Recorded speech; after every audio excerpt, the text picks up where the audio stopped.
Hey Seekers, and welcome back to the Hanged Woman podcast. I'm your host Julienne Irons, and this month we're shifting our lens to something almost all of us wrestle with: money. Now, throughout this arc, we're going to cover the practical, scientific, and energetic aspects of wealth, with powerful teachers like hypnotist Joetta Maria Johnson, money confidence coach Janelle Pierre, spiritual trainer Megan McPherson, aka Meg the Millionaire, and Akashic Records reader Precious Styles Bullard. But first, let's get a little practical. Now, Seekers, if y'all are anything like me, money is often a source of shame, fear, and confusion. But what if managing money could feel nourishing, creative, and maybe even fun? Our guest this week, Carrie Aluna Sky, is here to show us a new way of looking at our money. Carrie is a money coach and the creator of the Money Pool Method, a fluid, feminine approach to wealth that replaces rigid budgets with something more intuitive and aligned. Instead of strict categories that might not work for everybody, she teaches us how to create money pools, which are purpose-driven containers that give every dollar meaning without sacrificing flow. In this episode, Carrie's going to walk us through how to organize our money without stress, how to identify our financial values, and how to heal money trauma that might be quietly running the show.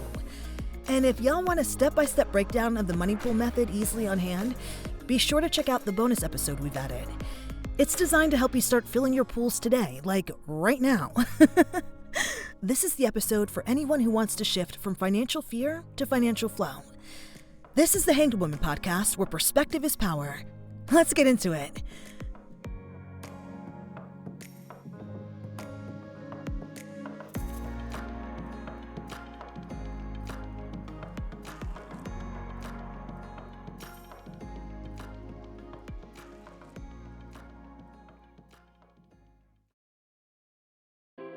Hey fellow seekers, I'm taking a quick pause from the show to share something really close to my heart, and honestly, the only reason you're even listening to this podcast right now.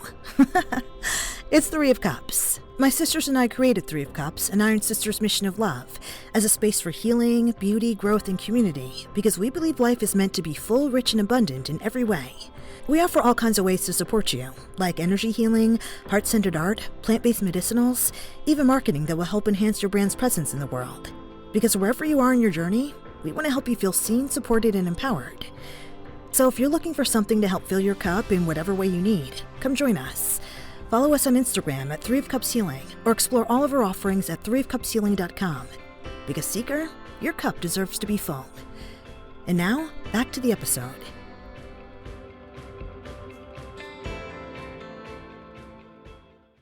Carrie, welcome to the show. I'm so happy that you're here.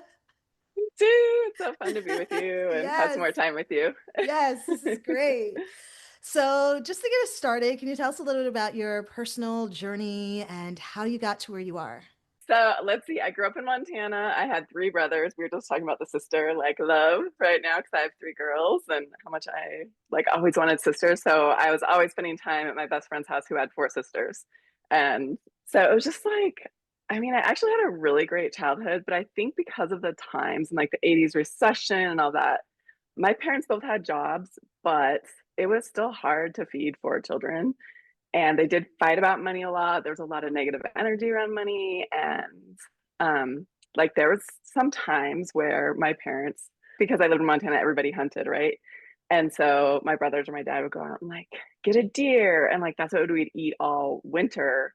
And for me, I did not like deer meat. I was like, oh my God, I just wanted to throw up. I was like, oh my God, I just didn't like the taste. Now it's all posh to eat all this wild meat. But back in that day, I was like, oh my God, this is the worst thing ever. And so my mom would always try to trick me to know whether or not it was deer meat or not, because a lot of her did not want us to know when we were poor per se, or we couldn't afford things. So she would not tell us.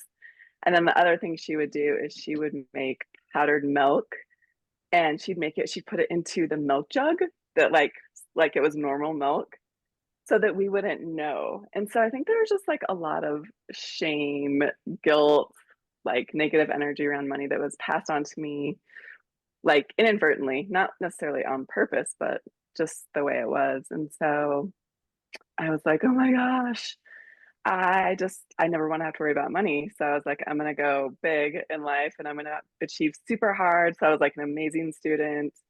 I played college soccer. I was just like super high achiever. I ended up going to vet school, I ended up becoming a vet. So I started off with a great salary, all the things, but the hours were just insane and the amount of stress were insane. So I was 26 years old and I had high blood pressure. And like, there's a lot with being a veterinarian around life and death situations, or like, people deciding if they're going to euthanize their pet, or like, emergency surgeries, and just dealing a lot with people's money, believe it or not, because they're trying to decide how much money they're going to spend on this like beautiful pet that they love, right? So there was a lot around money there that I was like working around, and yet I still didn't have my own money in order, right? Like at this point, I was married and we started to have kiddos, and my husband, he was vice president of like a big corporation, right? So he was paid really well. He got health insurance. I didn't get any of those things. We wanted to start having babies. So basically, I quit my job and we started having babies. We had 3 babies. I was a stay-at-home mom. It was like such a dream for me. It was like really beautiful. And he took care of all the money stuff because, in my experience, most men are more well trained with money and investments and all those things. So by this time, even though like I had had a paycheck and I had worked as a veterinarian, I really like still was like bringing in my parents' vibe. And this is all I knew around money was like to have enough to Yeah. survive, to pay the bills, plus have like a little bit of fun on the side, right? That's literally like how I was living at that point. And then when I became a stay-at-home mom, I didn't have anything to do with the money. I was just like I wasn't a big spender, right? I was just cautious, like to make sure that we were okay. I didn't really like our checking account was like under his name, like all those things. So I really like didn't think that I was ever going to have to deal with money again in my life, to be honest.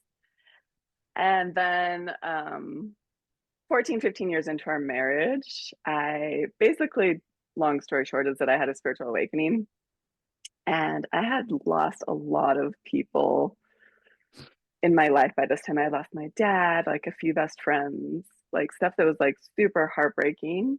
And I really hadn't dealt with the grief. And I knew you guys had done podcasts on grief before this. So I feel like this is so interesting. Yeah. And all this grief started coming up. And I started to like really work with that through medicine and shamanic teachers. And in all of that, I realized that once the grief was gone, like I was really a different person. And there were different things like I didn't want to drink anymore. And my husband was a big like happy hour person every single day. And like alcohol is a big part of his family culture. And I was just like, oh, like I don't want this anymore. And we talked through a lot of things and we just realized that we weren't meant to be together anymore. And the scariest thing with that for me was like, how am I going to take care of these 3 girls financially? Yeah. Because the craziest thing is that was all happening like it already happened, but like the divorce was happening during COVID. And during COVID, like all like his situation totally changed financially. So there's like very little money coming in. So the divorce was all based on that money. And so I just had to start over. Like I basically started over. And the first thing I did is I went to rent a house because the mortgage was in his name, all those things. Like I couldn't even take over the mortgage because I didn't have the ability to do that. Because as a stay-at-home mom, like the mortgage company won't transfer it to your name unless you can show that you can like carry that mortgage, right? So I go to rent a house and the landlord like he does this open house with his wife and he invites everybody that's applied, and this area is like crazy for rentals. Like everybody's just like, oh my god, a house for rent.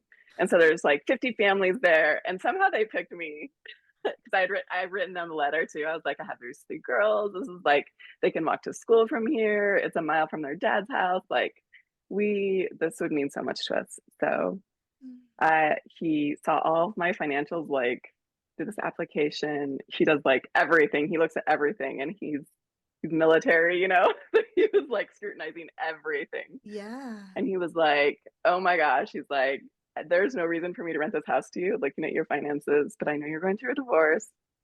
And he's like, I want to give you this gift, this opportunity. Brings tears to my eyes. The kindness of people. Oh, goosebumps. Yeah, it was amazing. Like they were so good to us. yeah, it was just like amazing. And then like a week later, he wrote to me and he was like, I'm so sorry that I had to scrutinize your finances. Like, I feel bad for that moment. And it's the thing was that that moment, I had to cry so much after that phone call because I felt so unworthy and so lost and so like, oh my God, what the fuck am I gonna do? You know, like this is, Yeah, it's terrifying. yeah. And I was like, wow, this is just like, I need to do something different with money. So that was my big moment of like, okay, I'm gonna do it differently. And so I just started like doing anything to learn about. Technically, I started learning about financial freedom because I knew I didn't just want to like work a 9 to 5 and like budget. Like I knew that right away. And so I was like, I'm gonna learn about financial freedom. So I did all these things to learn about financial freedom and investing. I actually went to, at that point, like I said, I was doing shamanic training and energetic, like energy healing training, and I was deep into my breathwork facilitation. So somebody had referred me to a financial coach that was shamanic based, and he was a man. And I was all nervous and scared for this appointment. I'm like, oh my God, but this guy is gonna like help me figure it all out, right? Like he's gonna be the person. So I knew he had worked at like Edward Jones before, a big company like that. And now he was like really spiritual. He was into different things like crypto and all that. So I get in the meeting and he comes out like, he's like, flips his hair. It's all wet. He has his dogs running around. He's like super casual. He's like, oh, I'm so sorry. I just jumped out of the ocean. And I'm like, oh my God. Because I was like scared of financial men before that, right? I was like, oh my God, I'm like, imagine this guy Yeah. with like a tie and a suit. So, Like just like stiff. yeah, totally. We literally like drop into this beautiful ceremony around money. And I have all these visions during it and I let go of more grief around it. And so this was the first time that I'd really seen money as water or a reservoir. It was when we dropped into that meditation. It was like this pre-session meditation. And as soon as I started seeing money as water and a way to like nourish me and my family, and that there could be reservoirs and streams, that's what changed everything. Wow. Yeah. That's amazing. So you bring up grief a lot. Can you talk to us about how releasing ourselves of the grief can help with financial freedom? Yeah. So the way I see it, and there's so many ways to see it, but in 5 years of working with different people around grief, if we're not tending our grief, it gets stuck in our bodies, in our energetic body, our spiritual body, our physical body, our mental body.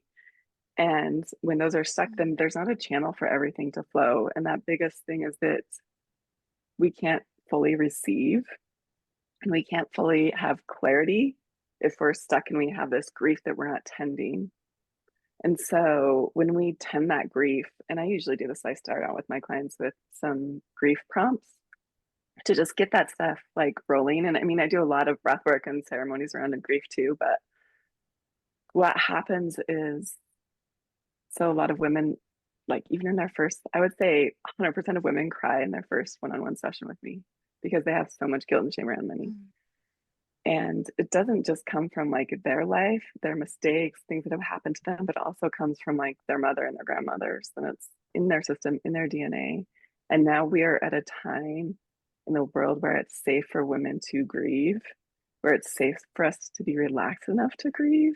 And a lot of that is around money. Like if we think about how much control that we haven't had around money and how money has affected us like in the last couple of 100 years and taken away rights, freedoms, you know, made us like basically created situations where we were forced to do things that were terrible for our bodies and terrible for ourselves. And so it's amazing how much grief is in there and stuck. It's almost like a lifetime. In this lifetime, I feel like the women are like going to have a lifetime of grief to tend. And I don't want that to sound bad or anything because grief can also feel really good to release and to feel. And some people think I'm crazy when I say that. But as soon as women have the permission that it can feel good and it can be okay, like grief isn't a bad thing anymore. It's like, oh, this is like good. And then when that grief moves, the most beautiful thing I see is that women are able to receive. But then the second thing is, oh, Mm. they're like, they're not, their body isn't spending so much time trying to like suppress that grief. So there's like all this energy to create and to focus in a new direction and also like a ton of clarity. I find that grief causes a lot of fogginess. I don't know if you've experienced that before. Yeah, I come from an immigrant mother. So when you were talking about how your mom would do things like make the powdered milk into the actual milk containers and all the things that she did in order to protect you, Mm, I'm now like, oh God, what did my mom do to protect me? And how is that passed down to me in the form of grief, in the form of guilt? Because a part of me is like, God, if I wonder what it would be like if your mom had just been like, hey guys, this is a situation. I'm not trying to hide it from you. Like, this yeah. is what's up. And if my mom would have done that too on some level, because I do feel like my mom hid stuff from us out of protecting us, but would the knowledge of what was actually happening been healthier for us? Yeah, that's interesting. Gosh, I think every situation is so specific. And like I'm thinking about my kids right now. And I'm thinking about the times with my mom. I feel like mothers just have a beautiful instinct. So it's like Yeah. gotta trust the mother like line in a lot of ways. Mm. And I've actually been talking about this on TikTok. Like when you think about that in a different perspective, it's like that's actually resourceful. That's like another form of wealth. It's like they were being resourceful. They were like, okay, how can I create the situation to be a situation of wealth and abundance versus scarcity?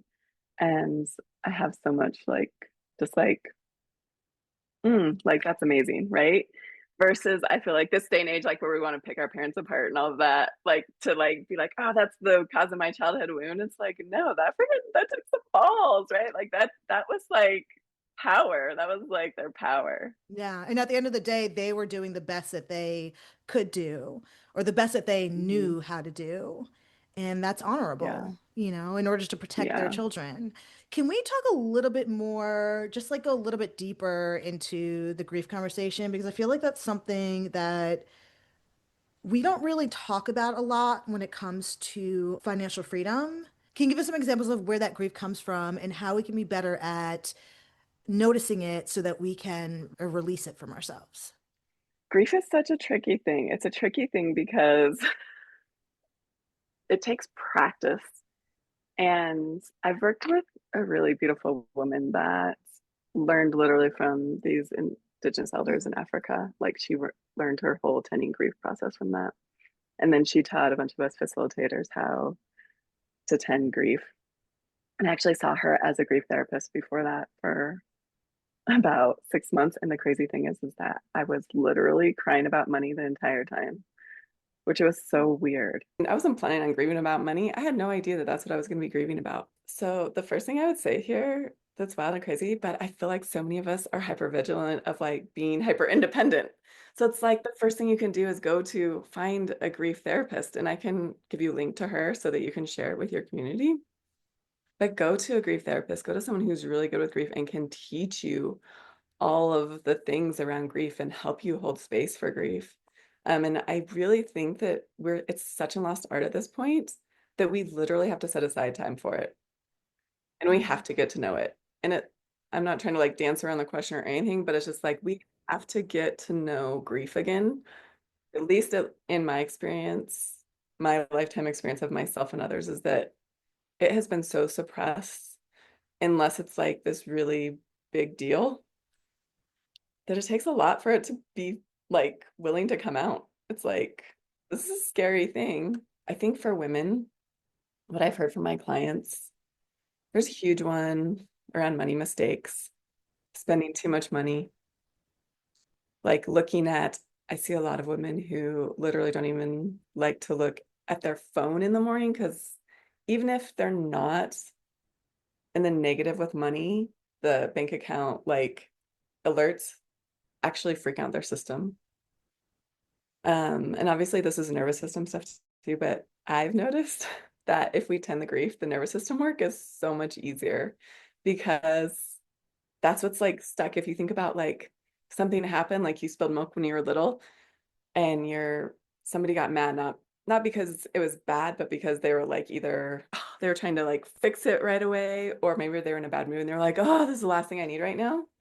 We take as a little child, we're like, and we hold it in. And actually, because they're already mad and like things are going on, that's like grief that we're holding inside. I see. So the grief comes from those experiences in childhood that we hold on to, that at the end of the day, they're not our fault, but we believe it's our fault. And so we hold on to that grief. Is that what you're saying? Yeah, that's the mental piece, and inside our nervous system, it gets actually stuck in the nervous system because humans are, I think, the only species. I don't know about like if they've ever studied this in whales and dolphins and like apes, but we have this frontal cortex that can keep our emotions like from fully being felt. And so if a lion is chasing like a gazelle and the gazelle doesn't get eaten, if they don't get the gazelle will like shake for it's like however long it needs to shake to get that fear and that emotion out after it happens. Like they'll even lay down and shake until it's all over. And once you really learn to tend grief and tend your emotions, like when you have something happen, you'll learn to like go take time to yourself and like lay down and let that emotion fully go through you. But when you're little, and even most people up to this point, I feel like people are just really, we're just tapping into this in the last 5 years. Um, just allowing themselves to be able to feel fully. And so that's how grief like gets stuck as like little packages, almost crystallizations in our nervous system. And then there's the mental element where you're like, oh, this isn't safe. This isn't safe. Like, or like you can, the money mindset can actually overcome the grief piece where you're like, oh, I made a mistake. Oh, I need to just move past this. I need to just like, you go into survival mode, like, oh, I need to just go make the money up for this. And then the grief is like stuck in your system because really what you want to do is be like fully feel that, like, oh gosh, this sucks to lose money. Like, I wish I didn't do that. And you feel that grief and you're like, so that would probably be my one thing is just like know that money is not a perfect science. The people that are millionaires and billionaires, you know how they got there? They got there by making a ton of mistakes, by not being perfect, by having a shit ton of debt. And women have really been programmed to think that it's not okay to be have debt. It's not okay to like spend money outrageously or like take risks and to budget. And then, like, really, how you get to the point of millionaire, billionaire is that you take risks, you focus on expansion versus contraction, and you make a ton of mistakes and you're not perfect. And so, this is like that. It's just, it comes back to this feminine thing where we expect ourselves to be perfect and not make mistakes. And so it's like, oh, allow yourself to make those mistakes. And in the moment, like if it makes you sad because women tend to be more sensitive, like feel that grief and then be like, okay, what's this here to teach me versus trying to just like steamroll over it. So how do women handle money differently back in the day than how we handle it now? I know you mentioned in our initial conversation about how women handled money in ancient Egypt. Can you elaborate on that a little bit more? Yeah, I mean, this is all going to be speculation, right? Because there's such a huge like gap in time that happened there. But this is speculation. This is based on like books that I've read, other people's speculation, but also like archaeological factual digs that they've done from ancient Egypt, where they found all sorts of artifacts and writings that have shown that the women not only they had wills, so those wills were actually distributed from a woman to their family, so to their kids. There's also different documents that show that women were suing men. So they had the ability to sue men. Believe it or not, there's like court like stuff that shows us it's pretty wild. And then there's a lot of information showing that women were priestesses, right? Like versus I feel like in most of our age, men and like were the priests, and then women is more of a like a new age thing. So there was a lot of women that were priestesses back then, and they held that money in the church per se back in that day, and the spirituality like was huge in their day, and they actually were the ones that stewarded the wealth. So it came into them for whatever reason. I don't know exactly all the stuff around ancient Egypt, like how they could tell as a man from a woman, but they can tell that the women were the ones that were like keeping the records and then they were distributing it. So it's very interesting that they just had this beautiful like power and natural ability. And I really feel like deep down we all have that natural power and ability. We just have to tap into it because women are so resourceful. We're so community oriented. We're really like so creative, and patriarchy, colonialism that has just really squashed Indigenous people, the feminine in any sort of way, like really any sense of the goddess. Back in ancient Egypt, the goddess was the main figure, the fertile being, the womb of all creation. It was very honored, very revered.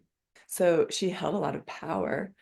And during the last, however many, some people say I think it's thousands of years, the goddess has been buried. The goddess has been covered up. And so it can really just come down to that. And everything that stemmed from that has taken the power away from the woman, making women weak because we are so powerful, right? We are so innately powerful. We don't even need to like, sometimes I use interesting words and I'm like, it's like reclaiming our power, but really that power is already within us. So that's not even the right word. It's like it's so within us. And I think we can all feel that. But there's just so much for most women to get through to get to that point. But I think the more that we're around each other, the more we do these kind of things, the easier it becomes, right? The easier, like, we realize that's all kind of bullshit. It's all bullshit. Deep in our bones that we're fucking amazing. And the research is showing that there's a huge wealth transfer happening for women, right? Like in the next 10 years, it's like trillions of dollars are going to be transferred to women just because of, yeah, like the baby boomer era and all of their money like being transferred down to their children and stuff. And because the population is more women at this point. So it's happening according to research anyway. But what would this world look like if women had the major control of money? Oh, Right? oh my God. I just feel like there'd be so much more peace in our world. Our children would be taken care of. I feel like there'd be so much less unhoused people and hungry people. And I And think the cool thing is this is one thing I've really tapped into in the last couple of weeks. It's pretty new that there's been this feminine masculine thing happening, in the spiritual world lately, like women being their feminine, men being in their masculine, just really working with the feminine masculine energies. And I think the one important thing to remind women is that even if the men are the ones like the providers, they're making the money because they love to do that and it just like really nourishes their soul and all that. The women can still be the oracle. Like they can still be the one that's like sharing their wisdom around money, sharing their wisdom how to create money and circulate and steward money. Like it doesn't have to be like, oh, the man has to like take care of all that so that I can be in my feminine. It can be like this beautiful like dance. right. Because we both share both, right? We both share that masculine energy and that feminine energy. So I feel like it's not one or the other, right? Like Yeah, we both have parts of I that agree. in us. So why not utilize it, right? Yes, totally. 100%. I love it. Okay, Seekers, I think this is a really great place to take a break. We'll be right back with the episode. Every successful business needs that aha moment, the spark where your passion meets your purpose and your vision connects with the people who need it most. At the Magician's Vision, a branch of Three of Cups, we believe that moment begins with intuition. It's not just a feeling, it's your most powerful business tool. In tarot, the magician represents power, inspired action, and the deep knowing that everything you need is already within reach. Wands for passion, pentacles for abundance, swords for communication, cups for creativity. Together they form the foundation of powerful, soul-aligned business strategies.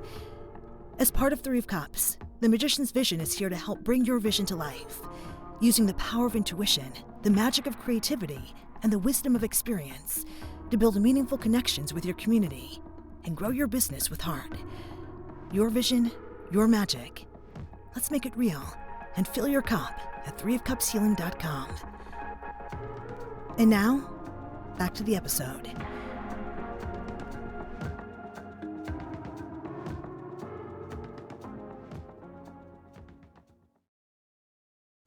So let's get into like the practical side of money. You went from 20K in credit card debt to financial freedom.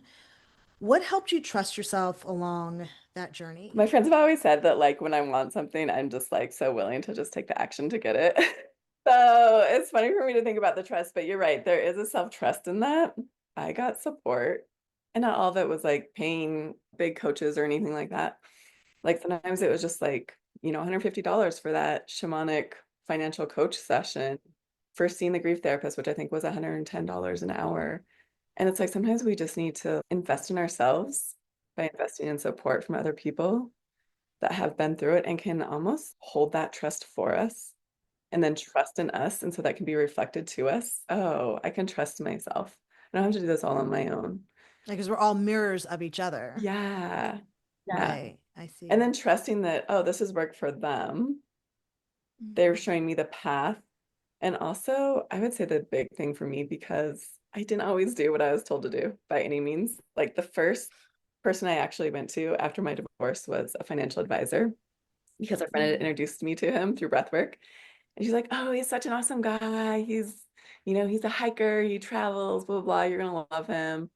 And I did love him as a person, but when I went into his office and sat down with him and we talked about money, he was like, well, what I do is I invest, I take care of investing all your money so you don't have to worry about it. And then I get a percentage of that, whatever you make.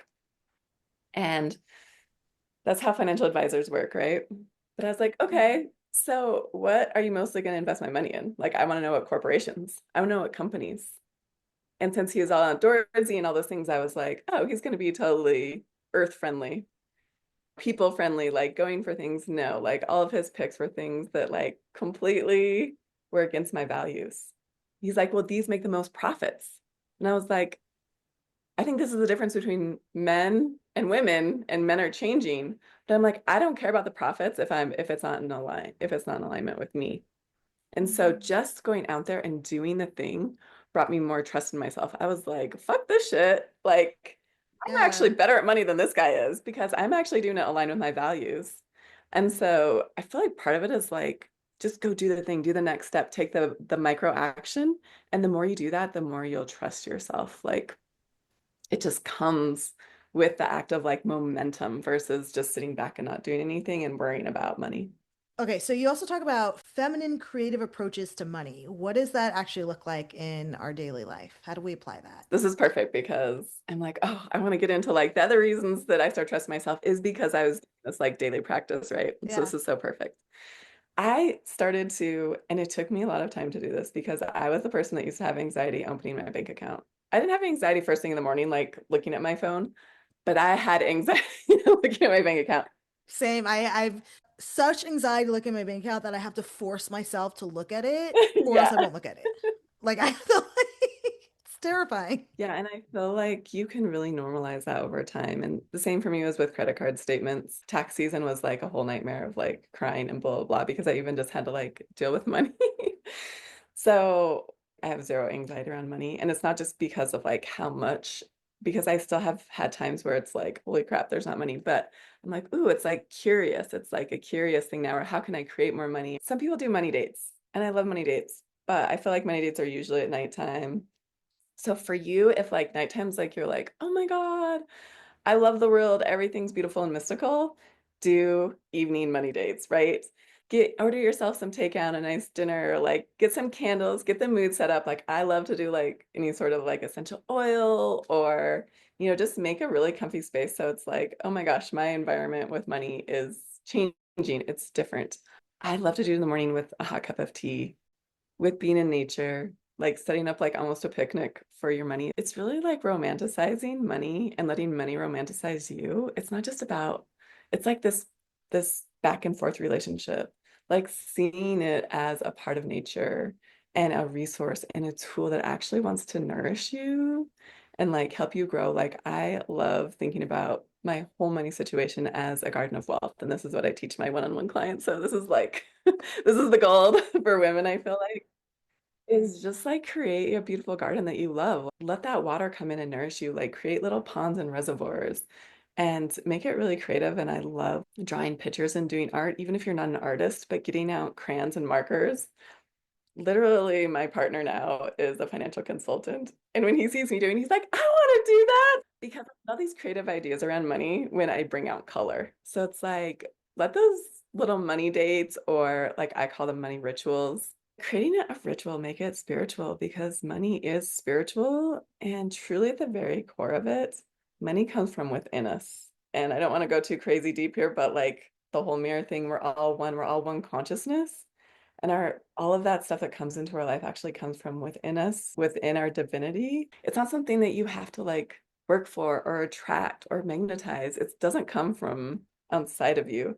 So the more that you just like nurture this relationship with money, the more you're nurturing yourself, you're nurturing money, and then the more it just becomes like, oh, like make your own. I always say like do money your way. Like create spaces that like make you happy around money, put on music that makes you like happy or peaceful, whatever you need around money, so that when you're looking at your accounts, it starts to store it in your nervous system as safe, as fun, as feminine. Like sometimes I just like just do it the opposite of what we've been taught, like not just for profits. Do it in a way that like feels good to your soul. Do it in an aligned way, and don't make it like super logical like men do. Like do it the opposite of everything you've been told about money. It's like the same with the budgeting, and I know we're going to get into this, but like don't do budgeting. So let's talk about budgeting. I was thinking about this last night. I was actually awake all night thinking about this interview because so many things around money make me nervous. And the budgeting thing makes me very nervous because I'm like, how do I budget when I don't have the money coming in? I only have enough money coming in to pay the bills that I have. How do I make this work?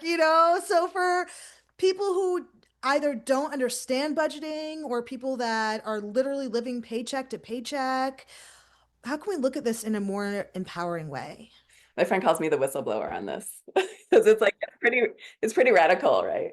Because I'm like, don't budget. There's nothing to demystify around budgeting, just don't budget. And that's how I got to where I am. So like I know it works. We need to get rid of the word budget. The simplest way for me to share it with you today is, for one thing, I want to change it to allocation. Like it's allocating money to the things that you love and that are important to you in life. Once you get used to looking at your bank accounts, like you're setting up those rituals, the first thing you want to do is you want to go into your money and you want to see anything that's not important to you. And you want to be like, okay, do I want to spend money on that anymore? Did it serve me after 24, 48 hours? Did it serve me after a week? Was it something that really brings me joy and love, right? And if not, then don't spend money on it anymore. I call my method the pools and streams, 5 pools and 5 streams. So it's really about 5 streams of income coming in and then 5 pools or 3D containers to catch that money, right? And so today I'm going to teach you the 5 pools method. And the beginning of the 5 pools method is that technically when you look at your income coming in, where you want it to be, even if it's not there yet, is you want to have 50% of your money going to your needs, right? To your rent, your mortgage payment, like everything that's like a basic need, right? And for some women, this might be honestly your nails, your eyebrows, things like that. Like it's okay to put that in your needs because that's your self-care, and it empowers you, like whatever that is for you, like that's okay. A lot of people do 50, 30, 20 rule. I do 50, 25, 25 because I feel like women need 25% self-care, fun money. 25% is going to be in your investment debt money, right? So again, this is like where you want to be, right? If 100% of your money right now is going to needs, that's okay. But you want to be at a point where you're like 50% is going to that. 25% of what's coming in is going to investments and just paying down debt in some way, shape, or form. And then 25% is going to be a high yield savings account money. I want to be really honest with you right now that I do those numbers for people that like numbers. I never did the numbers. I was never like, this is what my life should look like perfectly. Like, so just so you know, I still don't do that to this day. For the people that need that, that's what it should look like. That shows me that we don't have to do things just because people say, like, this is the right way to do it. We can flow on our own terms. We can flow what feels right to us. We can flow on what makes us feel empowered and financially free. And we don't have to follow the rules that anybody gave us. We can make up our own rules. Yes, girl. Oh my God, I love that so much. And you're reminding me, I wanted to say this earlier, there's so many layers of financial freedom that we're talking about here, right? Financial freedom, like the grief, doing it your way. And like financial freedom to me means so much more than what most people think financial freedom means. but it's really freeing yourself from any rules. Do it in the way that works for you. That in itself brings tears to my eyes. It feels like a weight is lifted off my shoulders because I feel like for so long I've been trying to fit into the box of what society tells me my finances should look like. But as a creative, as an artist, those boxes do not work for me. My money situation and how I handle my money is going to look very different from somebody else's. So to hear that I don't have to like check all the boxes of what the money's supposed to look like is really freeing. Hallelujah, girl. Hallelujah. Seriously, because money is art. It's truly art for women. And as soon as you let go of like it has to be done a certain way, is when you will start seeing things change. Because there comes a lot of shame and guilt from not doing it in the box, right? And that's actually what's holding you back, not the construct. It's you thinking that you have to fit into that. So can you walk us through what the money pools are? So the five pools of money, this was like the very first like tangible practice I did with money that freaking I was like, oh my gosh, this changes everything. And it's just a matter of doing it, right? So the one mistake people do is they don't actually do it. So you can either do this with a high yield savings account. And the reason I recommend those is because you make around 4% on your money. Right now, I think they're like 3.6 or 3.8, but that sometimes they're at like 4.2. So Ally, SoFi, you can look online. Those two companies are more feminine friendly, I would say. But there are ones like Marcus and a couple like Vanguard. So these high yield savings accounts, you can create buckets within them. So you attach this savings account to your checking account, and then they flow into this high yield savings account. And then inside the savings account, you can create buckets. They call them buckets. I call them pools.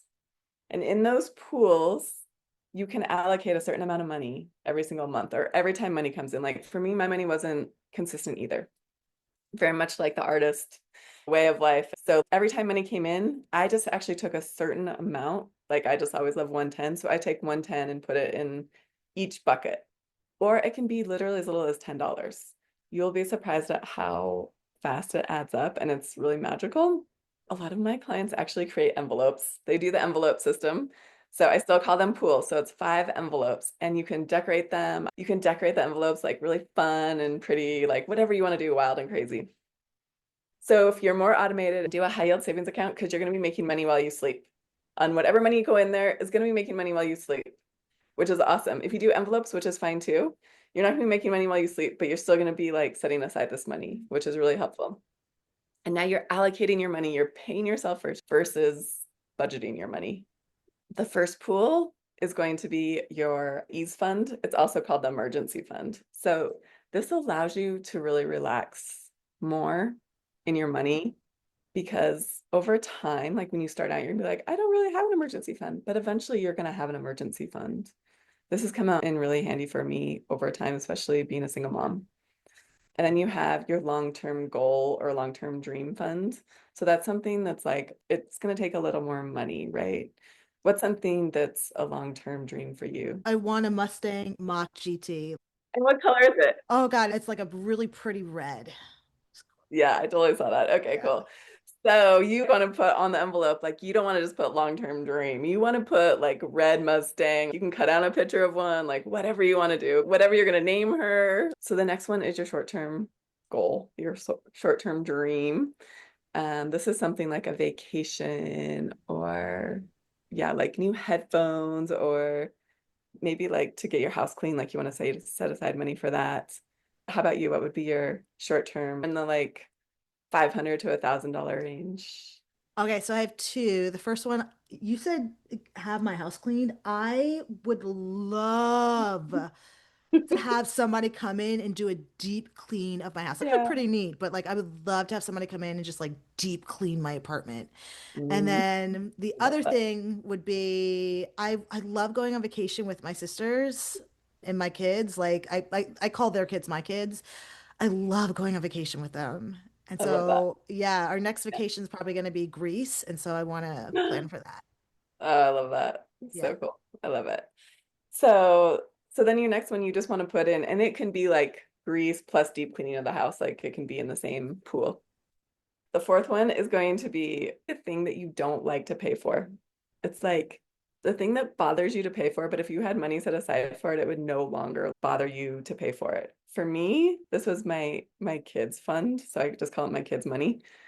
And I actually put this in an envelope. I didn't put this in a high yield savings account, but I did cash because when they got to high school, they were always asking for money.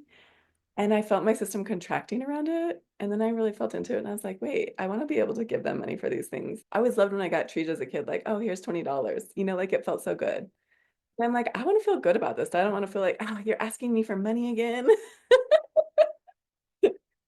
So what's something for you that you don't really like to pay for, but you're going to spend money on it? Like it's part of your life. It's interesting because it's not that I don't want to pay for it, but it gives me a lot of anxiety is helping my mom. So it's like Mm, opposite, right? I always feel guilty when she asks me for money and I'm like, I don't have it. And I would love to be like, oh, here you go. Oh, here you go. I would love that. I would love that. that just feels so good. Like that just Yeah, makes me laugh. So smiley. Yeah, so that would be yours, that would be right? mine. So yeah.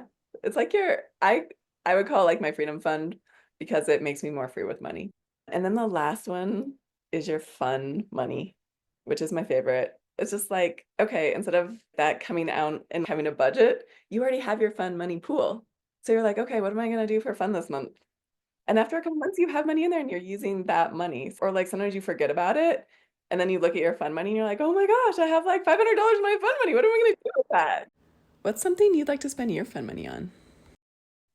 Mine would be like day trips with my friends and my sister, my kids. Where's some places you like to go? I love wine tasting and I love being outside. So trips to Santa Barbara. My sister who passed away, her daughter is going to school in Santa Barbara, the Santa Barbara State, and I would love to just have money set aside to like go do day trips with her and like take her to dinner and go get her nails done. I love that. Yeah, that's really special. So, like, you can even make it instead of making a boring name like Fun Money. If you're making envelopes, you can like create like that scene for yourself or like whatever you want to call it, like something like really sweet. I love that because I think that what I would do is do a high yield savings account and then name them fun names. Yeah, Like name each pool something fun so that I'm getting money while I sleep, but also it's fun. yes, Yeah. yes. So this is perfect. And I really recommend the high yield savings account because getting that money while you're sleeping is the first step to being like, oh, like I'm receiving money while I sleep.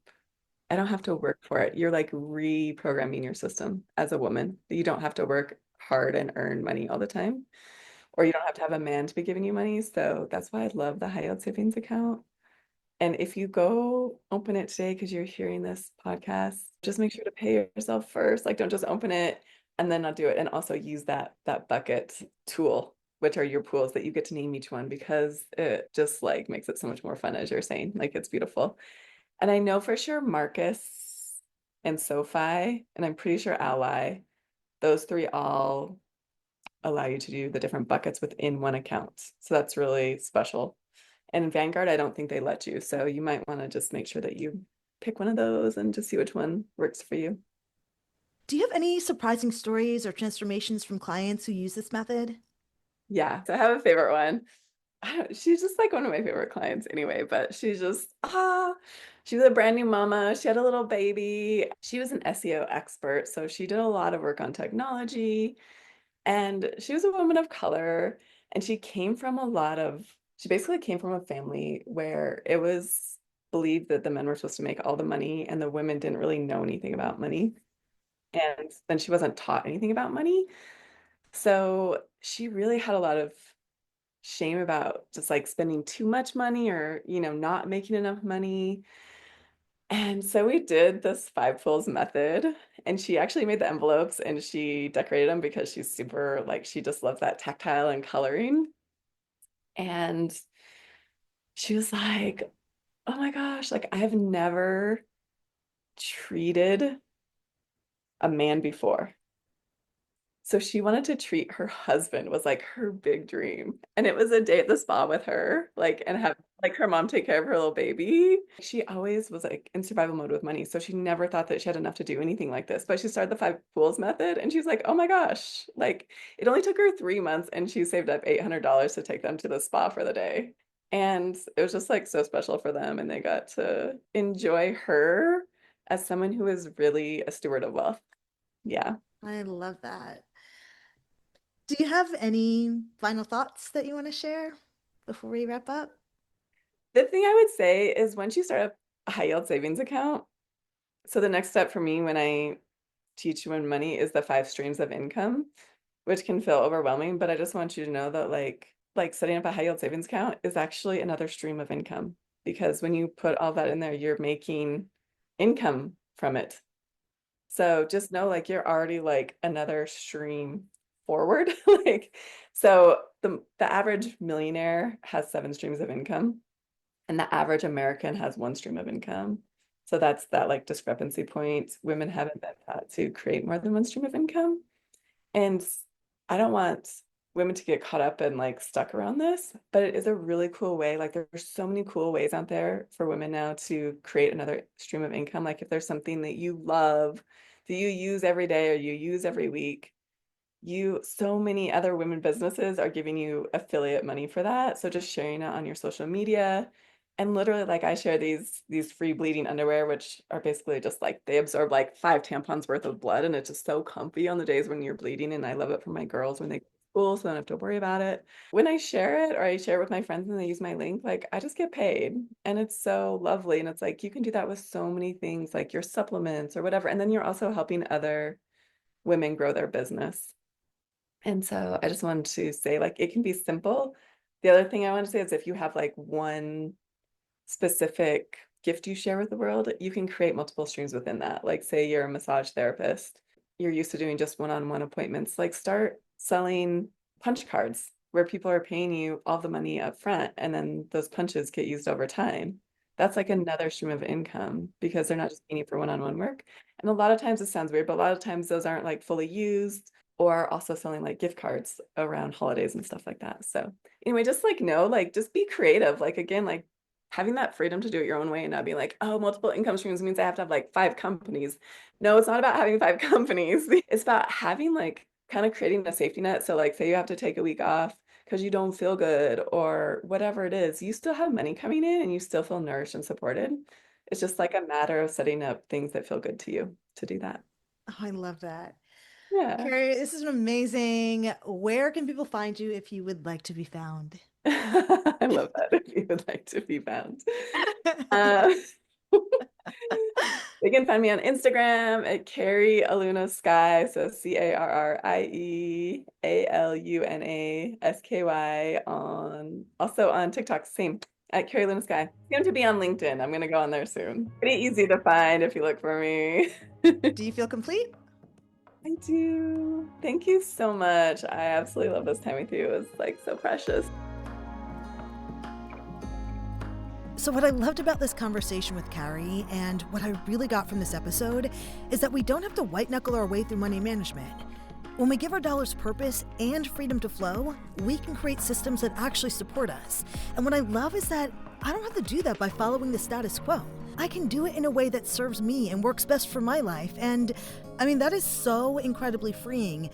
So next week, we're going to step into the science of money and how our brain, body, and nervous system process wealth, survival, and abundance.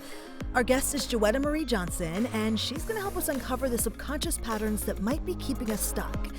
Now we can start to shift them. Now, if you love this episode and you got something from it, please don't forget to like, subscribe, and share. And y'all, I get so excited when I see that somebody left a comment on an episode. I mean, it fills me with so much joy, and I love reading them. So please know that I'm reading each and every comment, and I am so appreciative of all of your support for the show. All right, Seekers, we'll be back next week. Until then, hang in there.